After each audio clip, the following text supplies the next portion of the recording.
আসসালামু আলাইকুম ওয়া রাহমাতুল্লাহি ওয়া বারাকাতুহু।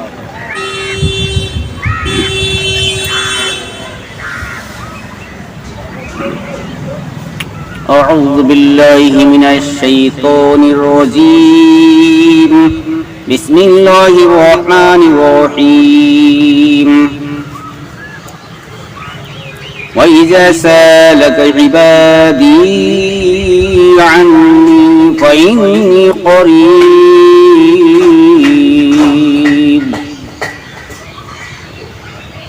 এবং যখন আমার বান্দাগণ আমার সম্বন্ধে আপনাকে জিজ্ঞাসা করে,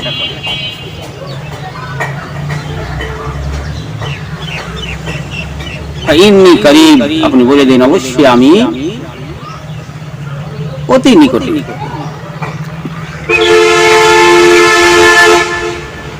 উজিবু দাওয়াতিদ দাওয়াত উজিবু দাওয়াতিত তাদদাই ইজা দান।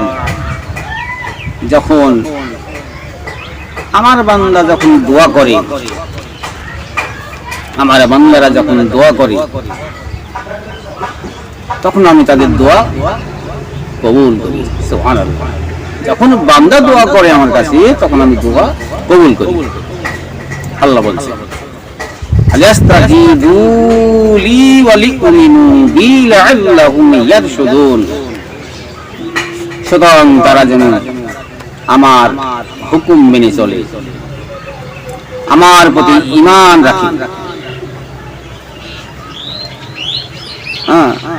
ওহাই সুপথ পাইবে।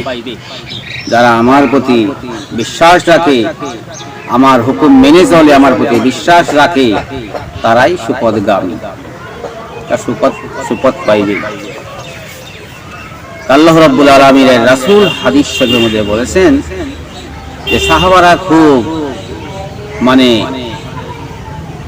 নবীকে জিজ্ঞাসা করতেন যে আল্লাহ যদি দূরে থাকে তাহলে আপনি বলুন, আল্লাহকে জোরে জোরে ডাকবো, আর যদি নিকটে থাকে তাহলে আস্তে আস্তে ডাকবো। আল্লাহ রাব্বুল আলামিন এর রাসূল আল্লাহ বলে দিলেন নবীকে, আপনি বলে দেন যে একেবারে তাদের অতি নিকটে আমি, যেমন ভাবে তারা একটা সওয়ারিতে, একটা যানবাহনে আরোহণ করে সওয়ারির উপরে যে কোথাও যাওয়া আসা করে, যাত্রা করে, তার থেকেও আমি নিকটে। সুবহানাল্লাহ। এভাবে আপনি বলে দেন তাদের অতি নিকটে। হাদিস শরীফে এসেছে তিন ব্যক্তির দোয়া আল্লাহ রাব্বুল আলামিন কবুল করেন। তিন ব্যক্তির দোয়া। এক নম্বর হচ্ছে আদিল বাদশাহ, ন্যায় বিচারক বাদশাহ যদি দোয়া করে আল্লাহর দরবারে, দোয়া কবুল হয়ে যায়। আদিল বাদশাহ।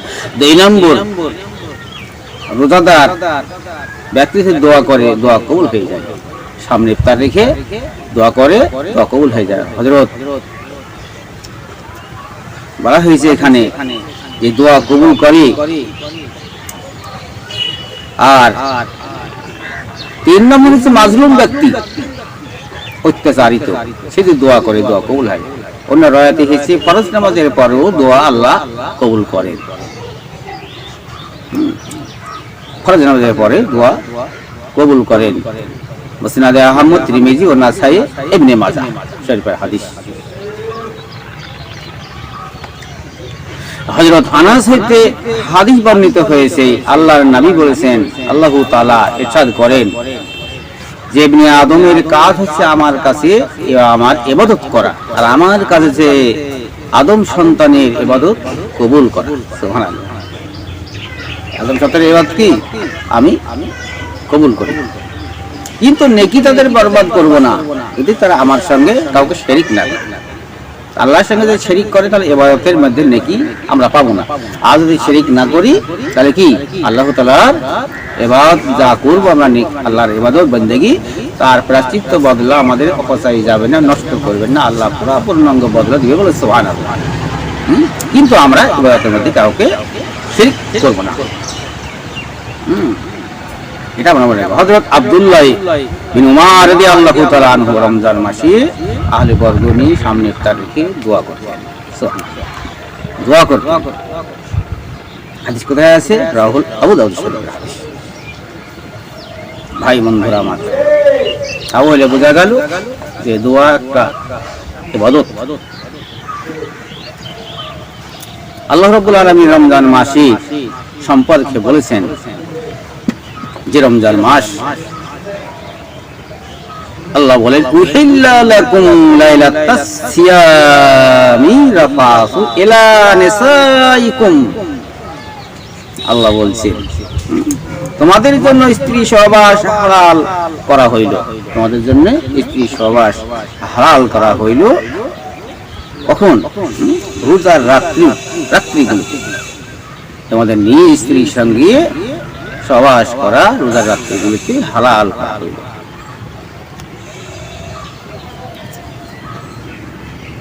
হুন্না লিবাসুল লাকুম ওয়া আনতুম লিবাসুল লাহুন্না। আল্লাহ বলেছেন তাহারা তোমাদের পোশাক স্বরূপ, তোমরাও তাহাদের পোশাক স্বরূপ। উভয় উভয়ের পোশাক বলা হয়েছে, এটা স্বামী স্ত্রী কি উভয় উভয়ের পোশাক বলা হয়েছে। সুবহানাল্লাহ।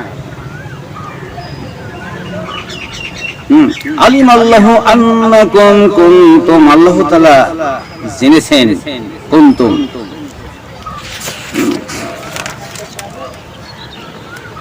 তাখতানু আনফুসাকুম ফাতাবা আলাইকুম ওয়া আফা আনকুম। আল্লাহ তাআলা বলছেন, আল্লাহ তাআলা জেনেছেন তোমরা কি যা তোমরা তোমাদের অবিশ্বাসের মধ্যে ফেলছিলে, তোমরা নিজেদেরকে অবিশ্বাসের মধ্যে ফেলছিলে। আল্লাহ তাআলা জানেন প্রতারণা করতেছ, সেটা আল্লাহ তাআলা জেনেছেন, ওটাই বলছেন। ফাতাবা আলাইকুম, আল্লাহ তাআলা তোমাদের তওবা কবুল করেছেন। ওয়া ফাআনকুম, আল্লাহ তাআলা তোমাদের মাফ করে দিয়েছেন।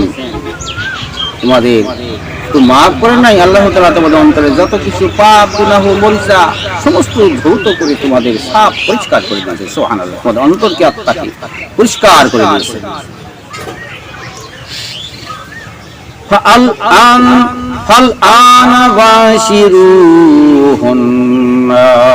আল্লাহ বলেন সুতরাং তোমরা কি করো?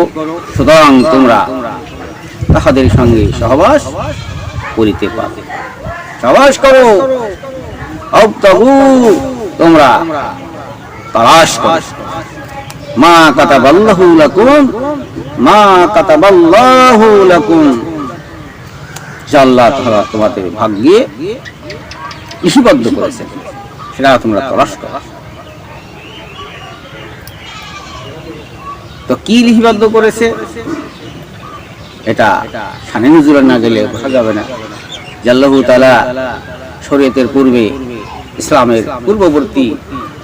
ইসলামের শরীয়তের পূর্ববর্তী সময়ে, মানে একবারে প্রথমের দিকে আর কি, নবীর প্রহরী কথাটা হাদিসে এসেছে যে মানুষ ওই সময়ে রোজা ইফতার তাদের একটা সময় সীমা ধার্য ছিল। মাগরিবে ইফতার করা পয়সা পর্যন্ত এদের খাওয়া বিবি সহবাস করা জায়েজ ছিল, তারপরে আর জায়েজ ছিল না। এটা শরীয়তের পূর্বে, এমনকি নবী করিম সাল্লাল্লাহু আলাইহি সাল্লামের যুগ পর্যন্ত এটা কি ছিল? স্থায়ী ছিল। ফলে কোন সাহাবা আপনার কি করলো, কোন সাহাবা আপনার এতে এশার পরেও বিবি সঙ্গমে লিপ্ত হয়ে পড়েছিল। বিবি সঙ্গমে কি হয়েছিল? মুসলমান ওই সময়ে কোন মুসলমান বিবি সহবাসে সংগঠিত হয়েছিল বিবি সঙ্গমের মধ্যে। এমনকি ওমর রাদিয়াল্লাহু তাআলা আনহু পর্যন্ত শামিল ছিলেন। সুবহানাল্লাহ। যার জন্য লজ্জিত হয়ে হযরত সকলে আল্লাহর নবীর কাছে গিয়ে আহ্বান করলেন, ইয়া রাসূলুল্লাহ, দরখাস্ত করলেন, বর্ণনা করলেন, নবী আল্লাহ এই ব্যাপার। আল্লাহর নবী বললেন ওই সময়ের ধার্যের জন্য, তোমাদের এই ভবিষ্যতের জন্য, সময়ের জন্য আল্লাহ রাব্বুল আলামিন আয়াত অবতীর্ণ করেছেন, তোমাদেরকে আয়াত অবতীর্ণ করে তোমাদেরকে ক্ষমা করে দিয়েছেন। সুবহানাল্লাহ। যে তোমরা কি ক্ষমা করেছেন? যে আল্লাহ তাআলা তোমাদেরকে মাগরিব থেকে নিয়ে সুবহ সাদেক পর্যন্ত সহবাস পানাহার করা আল্লাহ তাআলা তোমাদেরকে আয়াতের মধ্যে নাজিল করে তোমাদের জন্য এটা ধার্য করে দিয়েছেন। তোমাদেরকে তোমরা ঈশা থেকে মাগরিব থেকে নিয়ে ফজর সুবহ সাদেক পর্যন্ত তোমরা পানাহার করবে, এটা আল্লাহ তাআলা তোমাদের জন্য এটা জায়েজ করেছে। আল্লাহ তোমাদেরকে খুশি করে দিয়েছে, এটাই ছিল পূর্ববর্তী। আর আল্লাহ তাআলা এখানে বলেছেন বাশিরুহুন্না, বিবির সঙ্গে আলিঙ্গন করো,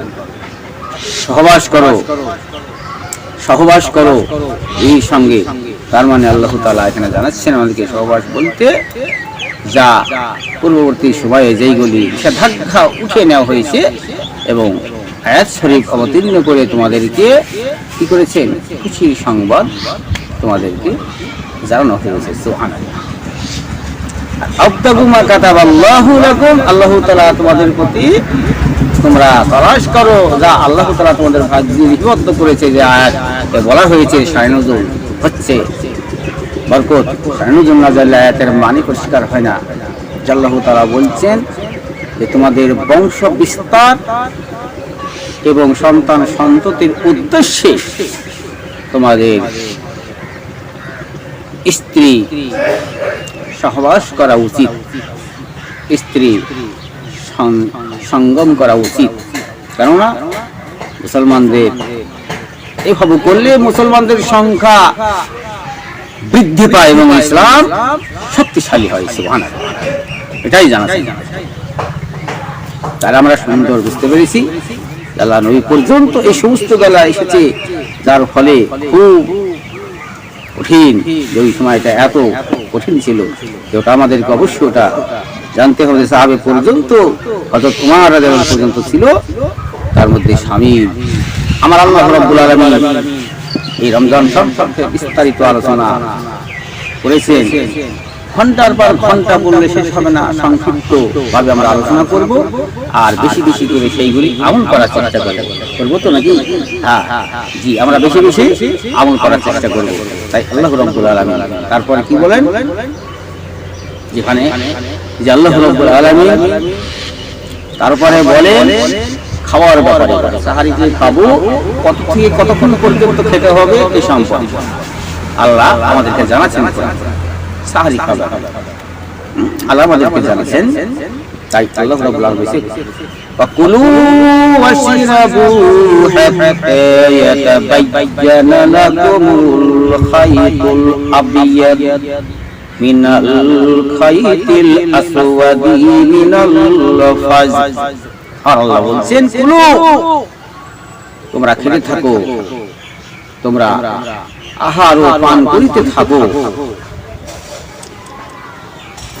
সুবহে সাদেকের কালো কৃষ্ণ রেখা থেকে শুরু করে প্রভাতীর সাদা রেখা প্রকাশ পাওয়া পর্যন্ত তোমরা আহার করো এবং পান করতে থাকো।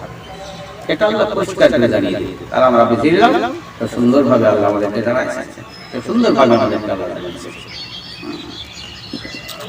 তারপরে আল্লাহ কি বলেন, তারপরে আল্লাহ বলছেন যে আল্লাহ বলছেন তারপরে এটা খাওয়ার মশলাটা হয়ে গেল। তারপরে আল্লাহ তাআলা বলছেন সাম্মাতিমুস সিয়ামা ইলাল লাইল, তোমরা পরিপূর্ণ করো রোজা, পূর্ণ করো কতক্ষণ পর্যন্ত? রাত্রির আগমন পর্যন্ত। হ্যাঁ, তারপর রাত্রির আগমন পর্যন্ত তোমরা রোজা পূর্ণ করো।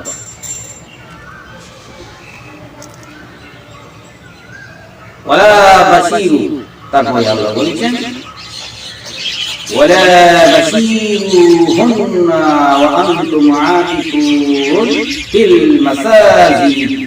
আল্লাহ বলেছেন এই জায়গায় হাত লাগাইও না। তোমরা যখন মসজিদগুলোতে রমজান মাসে রাতগুলো যখন মসজিদে ইতিকাফ রাখো থাকবে, তখন বিবি গায়ে হাত লাগাইও না। যখন তোমরা মসজিদগুলোতে ইতিকাফ রাখো থাকবে, নির্জনে থাকবে, তখন তোমরা বিবি গায়ে হাত লাগাইবে। শুধু তা নয়, তারপরে আল্লাহ বললেন বদুল্লাহ, এটা হচ্ছে তিলকা বদুল্লাহ, এটাই হচ্ছে কি সমাধান, এটা হচ্ছে নির্ধারিত সীমা অতিক্রম করো না। এটা আল্লাহ আমাদের বরাবর দিয়েছে, সীমাদান। ফালা তাকরাবুহা, আল্লাহ বলছেন তার নিকটে যেও না, সুতরাং তার নিকটে যেও না। কাযালিকা বায়্যানাল্লাহু আয়াতিন লিন-নাস, আল্লাহ বলছেন কাযালিকা ইউবাইয়িনুল্লাহু আয়াতিহি লিন-নাস লা'আল্লাহুম ইয়াত্তাকুন। তারপর আল্লাহ বলেন এইভাবে আল্লাহ তাআলা কি করেন, এইভাবে আমার আল্লাহ তাআলা মানুষের জন্য ব্যাখ্যা করেন। এইভাবে আল্লাহ তাআলা মানুষের জন্য কি করেছেন, মানুষের জন্য নিদর্শনাবলী ব্যাখ্যা করেছেন। সুবহানাল্লাহ, এটাই মানুষের জন্য আল্লাহ তাআলা সুন্দরভাবে ব্যাখ্যা করে বলেছেন যে আমরা এগুলিকে মানব, আমরা এগুলিকে জানার কি করব, চেষ্টা করব। যে এভাবে আল্লাহ তাআলা পরিষ্কার করে আমাদেরকে এই কোরআনের মধ্যে জানিয়েছেন রমজান সম্পর্কে, যে মানুষ বহু গোমরাহি পথভ্রষ্টের মধ্যে পড়েছিল, ফলে খুব সাবধান। এর কিছু সারণী হচ্ছে যে আয়াতটা অবতীর্ণ হলো কি ব্যাপারে, যে আয়াতটা অবতীর্ণ হয়েছে, যে মহান আল্লাহ রাব্বুল আলামিন বলছেন, রাসূল বলেছেন যে এই আয়াতটা অবতীর্ণ হয়েছে, যে আয়াতটা কায়েস বিন, এটা বলা হয়েছে কায়েস বিন সালমা আনসারী সম্পর্কে এই আয়াতটা অবতীর্ণ হয়েছে। তিনি খুব মেহনতকারী ছিলেন, তিনি সারাদিন রোজা রেখে খেতে পরিশ্রম করতেন, বাড়িতে গিয়ে বিবির কাছে খেতে চাইতেন। বিবি রান্না কাজে বসে গেল, তিনি ক্লান্তি শরীর, পরিশ্রান্ত শরীর, তিনি শুতে শুতে তিনার নিদ্রা চলে গেছে ঘুমে। নিদ্রা থেকে তাকে খাওয়ার পরার পরে নিদ্রা থেকে জাগ্রত করা হলো, ফলে খাবার খেতে অস্বীকার করলেন। তৎকালীন সময়ে মাগরিবের পর থেকে এসা পর্যন্ত খাদ্য ছিল খাওয়া, বিবি সহবাস করা। ফলে দেখলো এসার সময় অতিক্রম হয়ে গিয়েছে, অতএব খাওয়া তাদের জন্য নিষিদ্ধ ছিল। ওই অবস্থায় তিনি কি করলেন, রোজা রেখে দিলেন আগামী জন্য। তিনি আবার খেতে খাওয়ার পর দেখলেন শরীরটা একেবারে ক্লান্ত হয়ে গেল। এই পরিশ্রান্ত শরীর নিয়ে তিনি দুপুর বেলায় বেহুশ হয়ে গেলেন, বেহুশ হয়ে পড়লেন। আল্লাহ রাব্বুল আলামিন দয়া করে মেহেরবানি করে কি করলেন, যত কষ্ট, এত তোমাদের প্রতি এত কষ্ট, এত তোমাদের যে দুঃখ কষ্ট বেদনা হচ্ছে, ভবিষ্যতের জন্য তোমাদের ভবিষ্যতের জন্য একটা আইন আল্লাহ তাআলা কি করলেন, পাশ করে দিলেন। কি করলেন, আইন পাশ করলেন ভবিষ্যতের জন্য, ভবিষ্যতের জন্য। কি আইন পাশ করলেন, তোমাদের জন্য আইন হলো যে আগামী তোমাদের জন্য আইন হলো মাগরিব থেকে নিয়ে সুবহে সাদেক পর্যন্ত তোমাদের জন্য এই আইন জারি হয়ে গেল, আহার করা, পান করা, বিবি সহবাস করা। সুবহানাল্লাহ, তার সম্পর্কে আয়াত অবতীর্ণ। বুঝতে পেরেছি তো, তার সম্পর্কে এই আয়াত অবতীর্ণ হলো। আল্লাহ রাব্বুল আলামিন এভাবে আমাদেরকে জানিয়ে দিয়েছে। ভাই বন্ধুরা, তাহলে বোঝা গেল এটা সূরা বাকারার 187 নম্বর আয়াত। বুঝতে পারলাম। এমনকি আপনার হাদিস শরীফের মধ্যে এসেছে আল্লাহ রাব্বুল আলামিনের রাসূল এটা বলেছেন যে হযরত বিলাল রাদিয়াল্লাহু তাআলা আনহু, হযরত বিলাল রাদিয়াল্লাহু তাআলা আনহু যখন আযান শুনবে, হযরত বিলাল রাদিয়াল্লাহু আনহু, তখন তোমরা কি করবে, সাহারি খেতে শুরু করবে। আর যখন হযরত মাকতুম রাদিয়াল্লাহু আনহু আযান শুনবে, সাহারি খাওয়া শেষ করবে, আর খাবে না। হাদিসটা কোথায় আছে? এই হাদিসটা আল্লাহর নবী বলেছেন। হাদিসটা বুখারী শরীফে আছে, মুসলিম শরীফে আছে। এটা আল্লাহর রাসূল বলেছেন, মারিফুল কোরআন, এটা মারিফুল কোরআন থেকে তাফসীর। তাই এইভাবে আল্লাহ তাআলা রাসূল আমাদেরকে জানিয়েছেন সাহারি খাওয়ার একটা সীমাবদ্ধ কত থেকে কত পর্যন্ত খেতে হবে। এখন কথা বলছি যে কোনো মুআসসিরিন বলেছেন যে কিছু দেরি করে সাহারি খাওয়া যাবে, কিন্তু এটা হাদিসের কোনো মকবুল এটা কোনো হাদিসের অনুকূলে কথা বলেনি, হাদিস দিন কথা বলেছেন। হ্যাঁ, এটা মাসির শব্দের অর্থ হচ্ছে কোন জামানার মানুষ, এটা বলেছেন। হ্যাঁ, কোন জামানার মানুষ, এটা কাল্পনিক ভাবে কিয়াস করে বলেছেন, এটা হতে পারে। হ্যাঁ, কিন্তু আল্লাহ রাব্বুল আলামিন রাসূলের যে হাদিস মুসলমান আছে যে 1 মিনিট যদি সাহারি খাওয়ার শেষে কেউ খায় তার রোজা আবার কাজা করা যাবে। 1 মিনিট পরে যদি কেউ খায়, হ্যাঁ, তবে সাদেকের সময় যদি শেষ হয়ে যায়, সাহারি খাওয়ার শেষ সময় হয়ে গেল, আপনি 1 মিনিট খেলে দেবেন। হ্যাঁ, তারপর থেকে যদি আপনি এক গ্লাস পানিও খান, তবু আপনার কি হবে, রোজা আপনাকে পক্ষান্তর সময় আবার কাজা করা যাবে।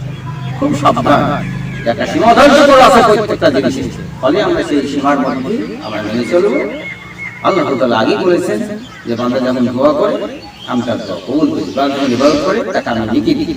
যদি কাউকে তার ইবাদতকে আমি তাদের ইবাদতের নেকি আমরা কি করি, আমি আল্লাহ রাব্বুল আলামিন আমি ইবাদত যারা করে তাদের নেকি কো পছাই করে দিই, নেকিকে বরবাদ করে দিই, তাদের নেকিকে প্রায়শ্চিত্ত বদলা, নেকি প্রায়শ্চিত্ত বদলা হাসরের মাঠে দিই। সুবহানাল্লাহ, যদি তারা শিরক না করে তাহলে জাযাকাল্লাহু খায়রান।